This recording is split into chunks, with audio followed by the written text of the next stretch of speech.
my name is Chisa Alexander.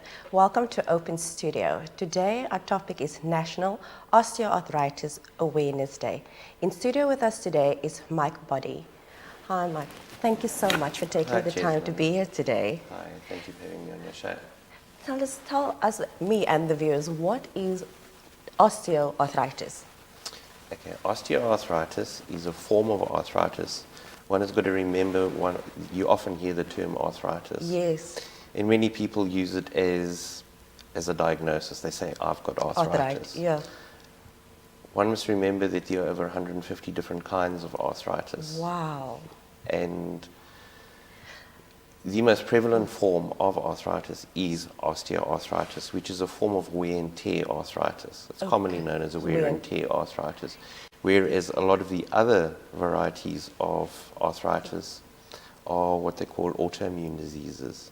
Autoimmune diseases. Yeah, that is where the body's immune system actually turns upon itself and attacks it, causing inflammation largely. So what was the need to have an awareness day? Why was it established to have an awareness day on osteoarthritis? Well, we have awareness days on a variety of different topics. We have a lupus awareness day, we have a rheumatoid arthritis awareness day, and we have an osteoarthritis awareness day. You know, it's really just to create an awareness amongst the public of what arthritis is and the various forms of arthritis that you get. Because as I said just now, the public are often guilty of just bandying this term arthritis around. Yeah. And in and of itself, it's not a diagnosis at all. The term arthritis is merely a broad term, loosely meaning inflammation, covering all of these different types of arthritis. Okay, so Mike, tell us more about yourself and how you got involved in arthritis in general and your organization. I got involved with the Arthritis Foundation roughly 10 years ago. I was doing some project work for them. One thing led to another. And, well, here I am. I ended up being the Chief Executive Officer. And as I say, I've been with them about 10 years. Yes. And what we do is we specialize in awareness, publicity, making people more cognizant of what arthritis actually is. We try and provide support to sufferers. We provide information to the public about arthritis. We have awareness days. We publish a magazine every quarter. And the name of the magazine? Jointability. And the name of the magazine? Jointability. Jointability. Yeah, okay. And the organization's name? The Arthritis Foundation of South Africa, yeah. Okay. Another question.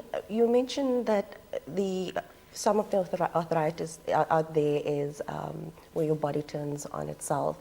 Does it happen as you get older, or does it happen at any age? The autoimmune varieties of arthritis largely can occur at any age, whereas osteoarthritis, which we're actually talking about now, it's very rare that a person is going to get osteoarthritis under the age of 40. It's normally the 40s, 50s, 60s, thereon that you actually get osteoarthritis. And do you get arthritis in kids at all? Yes, you do. And what are the common? But it's what we're talking about is osteoarthritis. Okay. And in kids, it's very rare. It's very rare. It can happen that they get osteoarthritis, but it's extremely rare in very rare forms of arthritis. Osteoarthritis largely occurs, as I said, from the 40s onwards, 40s, 50s, 60s. Until you start getting grey like myself. And I just wanted to clarify again. You said that there's a main difference between osteoarthritis and arthritis, which is not necessarily a diagnosis. It's just a word used for information. Yeah, the word arthritis, as I said just now, is a term which encompasses over 150 different conditions. Okay. Osteoarthritis is largely what they call a wear and tear arthritis. It can occur through old sports injuries. Okay. It can occur because the person is largely overweight, and because the person is overweight and the weight-bearing joints are carrying too much weight. Okay. It starts affecting the joints. What actually happens is that your bone or the end of the joint is covered with a cartilage.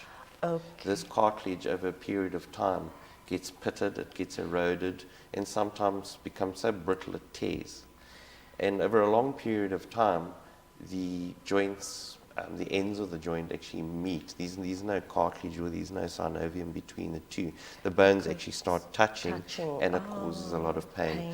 Then what the bone does is it starts broadening. The cartilage, and the bone underneath the cartilage starts thickening and broadening, and you also get what are called osteophytes occurring. Osteophytes. Okay. Osteophytes are they're tiny little protrusions, bone protrusions, if you would like to call it that.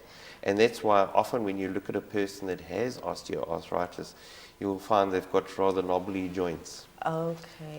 So it is visible, physically visible. It is visible, yeah, but only after a long period of time. Initially, when osteoarthritis is first diagnosed, you probably won't see it. It only really becomes apparent after a long period of time. Untreated, or even if it's treated?